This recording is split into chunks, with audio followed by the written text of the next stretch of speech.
શું નામ તમારું? નિસર્ગ રાજપૂત.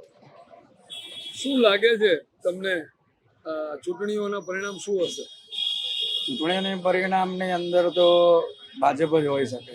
કન્ફર્મ પેલી કંઈક યાત્રા રાહુલજીએ કાઢી હતી યાત્રા ને દક્ષિણ રાહુલજી ભારતથી પણ કાશ્મીર સુધી. બધી યાત્રાઓને ભારત જોડો બધું કરી, યાત્રા. પણ અલ્ટિમેટલી એક ગ્રોથ, એક વિકાસ, જે ઓપોર્ચ્યુનિટી ક્રિએટ થઈ રહી છે, જે યંગ જનરેશન છે, જે એકેડેમિક લાઇન છે, કે આ બધી જે વસ્તુની આગળ જે બધી જગ્યાએ બ્લોકેજ હતા એ સોલ્વ કોણે કર્યા? ટ્રાન્સપરન્સી ક્યાં આવી? એ ગવર્મેન્ટના યંગ જનરેશન એ જ વસ્તુ જોવે છે કે જ્યાં એમને દરેક જગ્યાએ ટ્રાન્સપરન્સી મળે છે. કે જ્યાં જ્યાં ટ્રાન્સપરન્સી વધતી જશે એ જ ગવર્મેન્ટ આવવાની છે.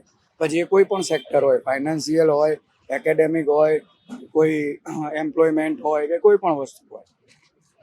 એટલે અત્યારની જનરેશન એવું જ વિચારે છે કે અલ્ટિમેટલી જે પણ વસ્તુ, જે કોઈ ગવર્મેન્ટ હસ્તક છે કે કોઈ પણ હસ્તક છે, પણ અમને છેક સુધીનો પાથ, ડિરેક્શન એ અમને ટ્રાન્સપરન્સી સાથે મળે તો અમે એ જ ગવર્મેન્ટ સાથે જશું કે જે અમને એક જગ્યાએ પહોંચાડે. આ જ વસ્તુ જો કોંગ્રેસે કરી હોત તો આપણને પાછળના સમયમાં ઘણું બધું જોવા મળ્યું હોત, જે આજે 25 વર્ષ પછી મળે છે જોવા. મેટ્રો લઈ લો, બુલેટ લઈ લો. આજે અમદાવાદ કયા દિલ્હી લેવલે કન્વર્ટ થવા જઈ રહ્યું છે.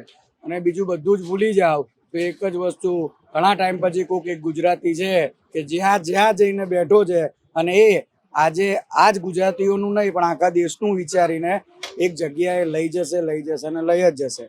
નકર પહેલા એવું હતું કે જવાબદારી જગાડી દેતી હતી અને સમજદારી સુવા નથી દેતી. ત્યારે આજે સુવાઈ મળે છે અને જાગીએ છીએ એ બધી જ રીતે જાગેલા છીએ.